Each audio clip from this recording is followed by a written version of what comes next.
Okay, so reviewing sections 1 and 2 today. So 2.1 was on conditional statements.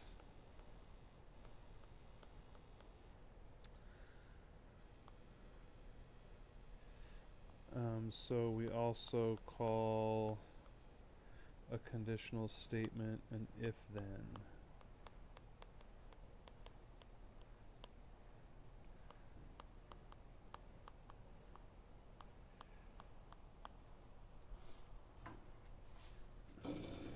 If you do your chores, then you can go out this weekend. So it's used all the time, usually like a parent to a kid, but could be anybody to a friend. Like, hey, if you do this for me, then I'll do that for you. So if we had a statement, if an angle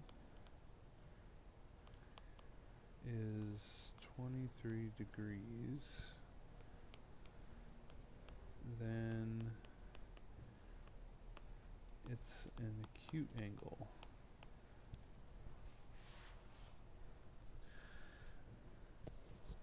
So most of the time,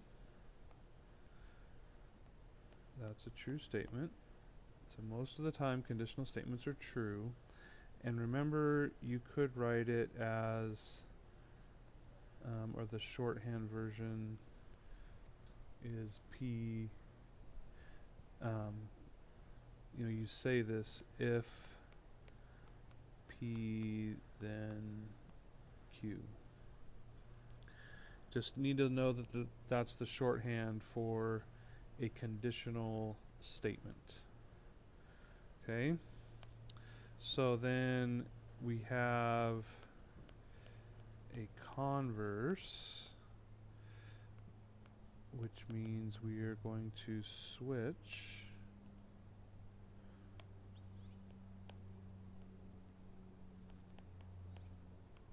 the if and the then part. So if an angle is acute, then we can add some words in if we need to. Its measure is 23 degrees. And if you didn't put that word, its measure, and you just put then it's 23 degrees, or then the angle is 23 degrees, all those are acceptable. So that one is false, because it could be any degree under 90, and with the exception of 23, and it's still an acute angle. Okay, so the shorthand for a converse, switch the if and the then. Okay, so it switch the P and the Q. Okay, then we had inverse.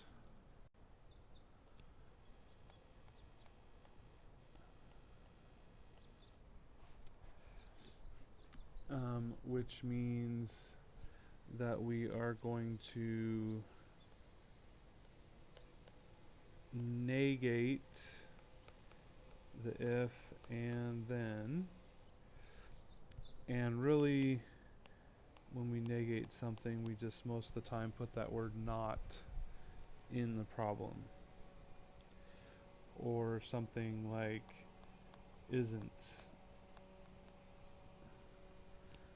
That's pretty sloppy.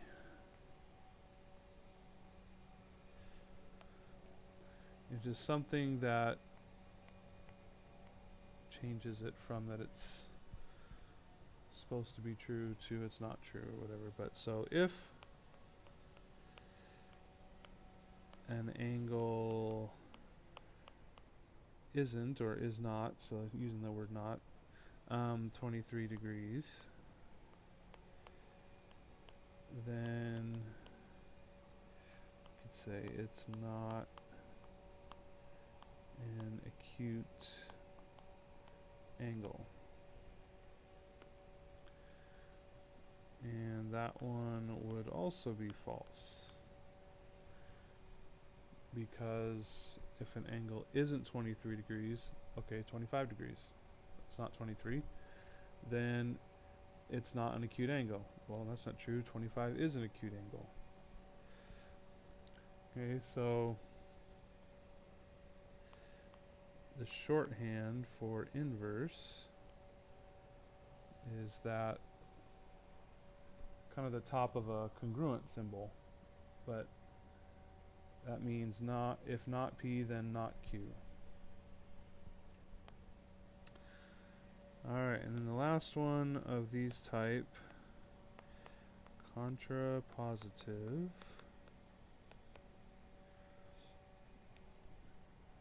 means to negate, essentially negate the converse.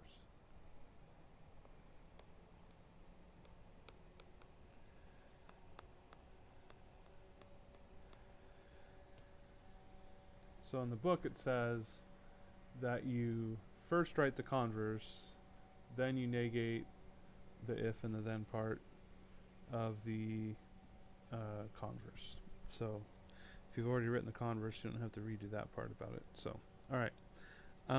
So if an angle isn't acute, then it's not 23 degrees. Again, something similar to that. You don't, if you put the angle measure or things like that, like we talked about a little bit before, but as long as the meaning is close, you're good. Okay, so if an angle isn't acute, so that means it has to be bigger than 90 degrees, then it's not 23 degrees. Okay, well that's true.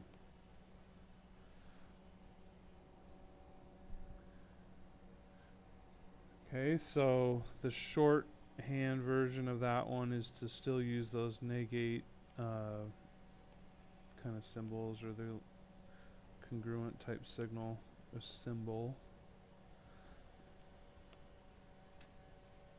and just reverse the P and the Q.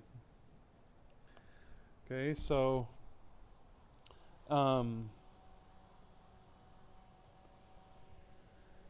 remember that the if part of a conditional statement is considered the hypothesis, and the then part is considered the conclusion. So you'll have a couple problems where it'll just ask you to identify the hypothesis and the conclusion. And then you'll have to do some writing of if and then statements. Okay. And then the last thing for 2.1 is a biconditional statement.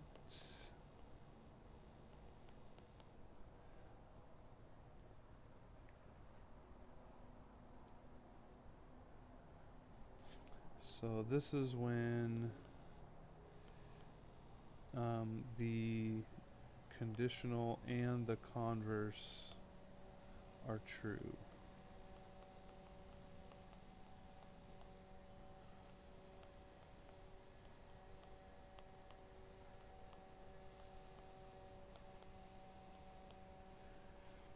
So the example that I just did, you could not write as a biconditional statement because the conditional statement was true, but the converse was not.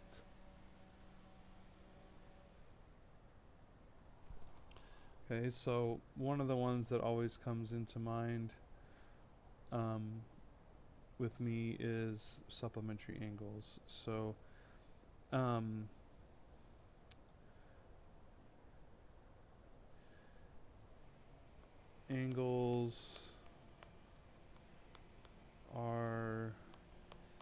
supplementary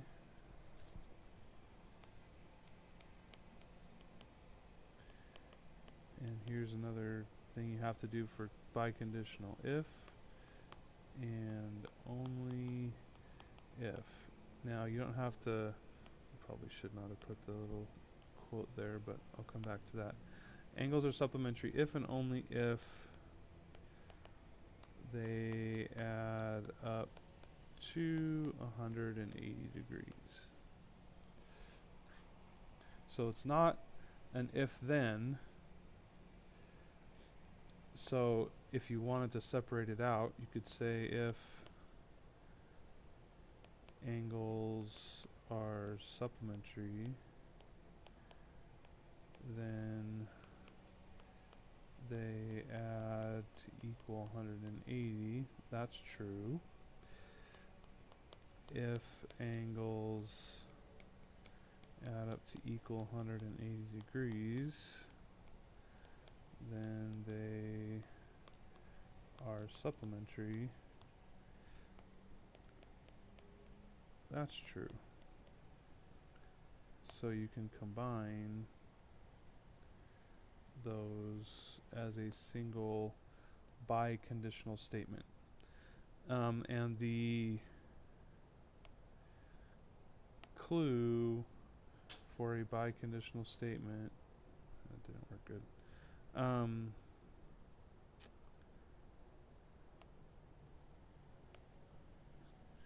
is this if and only if. So when you see a biconditional statement, it needs to have that if and only if part in the problem. Okay, so you'll have some just rewriting, like I said, conditional statements to inverse, converse, contrapositive, and then a couple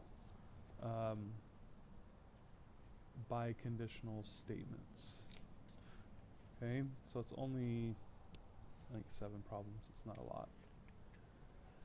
Okay, so then the next, or the 2.2 is shorter, but inductive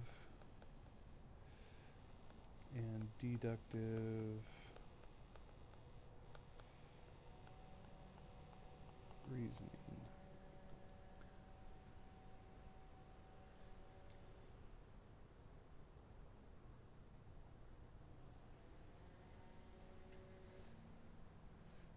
Okay, so there's more in this section than just inductive and deductive, but we kind of don't go into a lot of it for different reasons. Okay, but so remember that inductive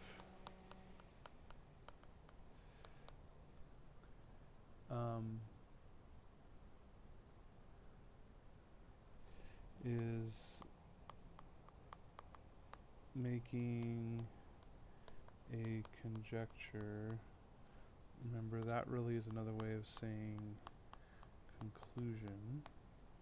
So you could say making a conclusion based on observations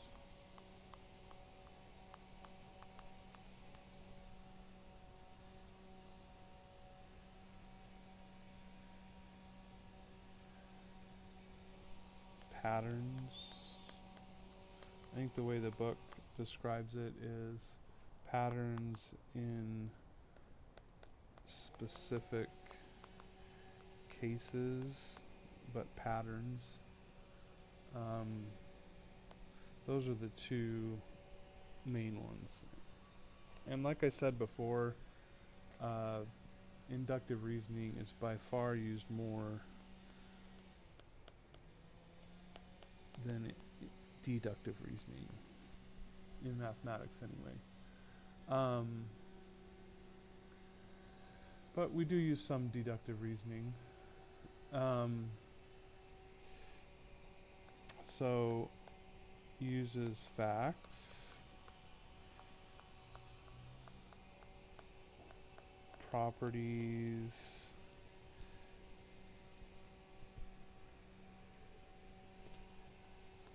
or definitions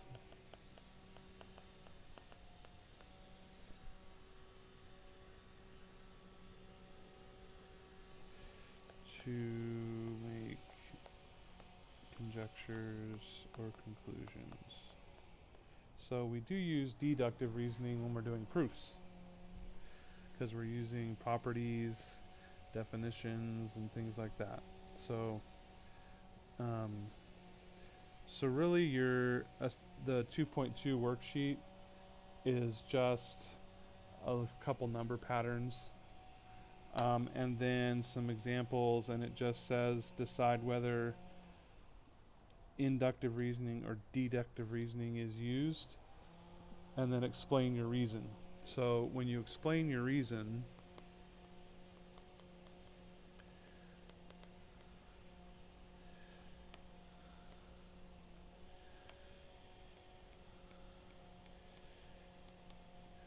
you are citing basically kind of the definition. So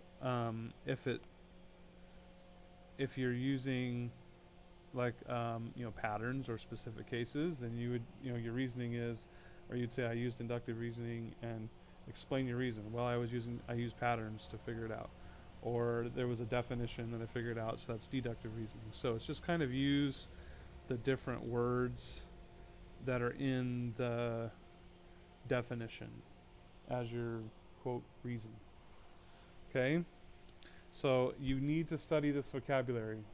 Okay, when you ask for help and you can't tell me what inductive means or deductive means or what an inverse is, it's really hard to help. Okay, so you got to study the vocabulary. A lot of different vocabulary and definitions in this chapter. So, all right, so make sure you pay attention on Canvas to which problems you're supposed to do.